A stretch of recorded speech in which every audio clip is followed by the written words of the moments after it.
Excellent! The GTX 960 has this connector right up here at the top that allows you to use two of the cards together at the same time. It's called SLI, or Scalable Link Interface, and the GTX 960 can support up to two-way configurations. For today's video, I'm going to be going over one of EVGA's new GTX 960s, the SSC, or Super Clocked, and I'll also be running some benchmarks to answer this SLI question. Is two of these for $400 a viable gaming solution, or should you opt for a single higher-end card like the GTX 970 or 980? Either way, you should like this video before proceeding. So let's start off with a closer look at EVGA's take on the GTX 960, the SSC version at least, which will run you about $210 MSRP.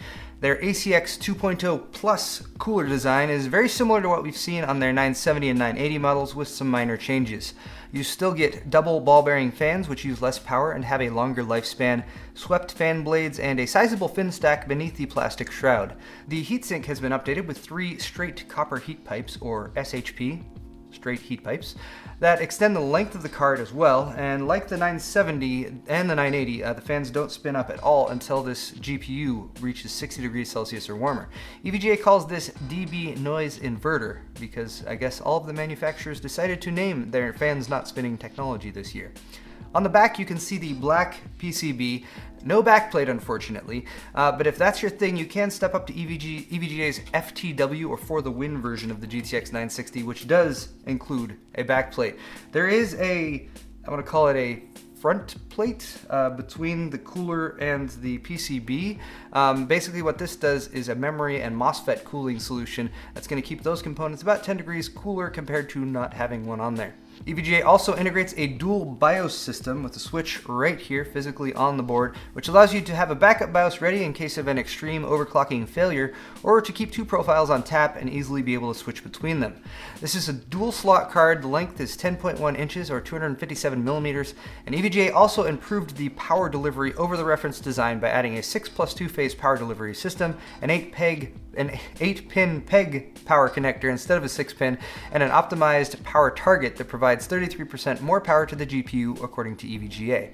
A 400-watt power supply is recommended. Video outs include 3 DisplayPort 1.2s, 1 HDMI 2.0, and 1 dual-link DVI.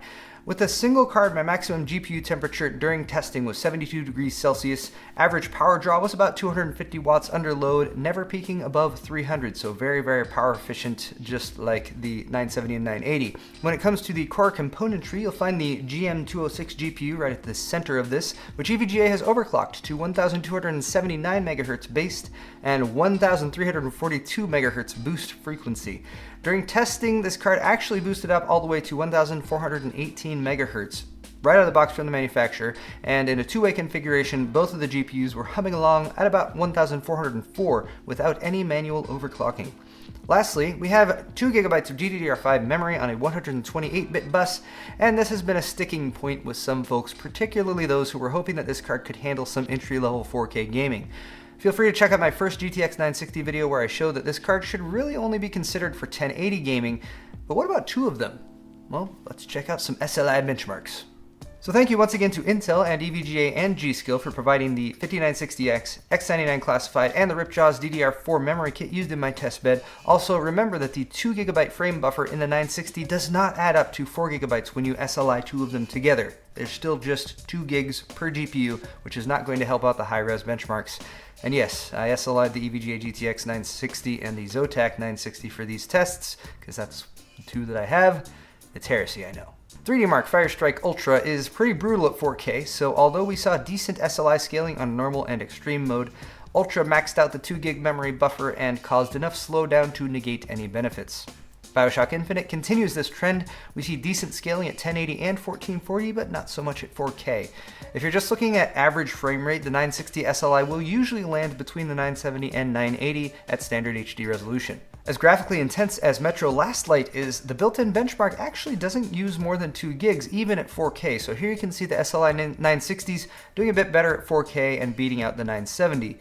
Now I usually rate anything less than 10 FPS as unplayable, so I have no idea how I got through the SLI 960 benchmark run in Crysis 3, it was pretty terrible. That said, it was actually able to best the GTX 980 at 1080p here. The Battlefield 4 numbers again also reinforce this trend. Again, we have pretty good scaling at 1080p.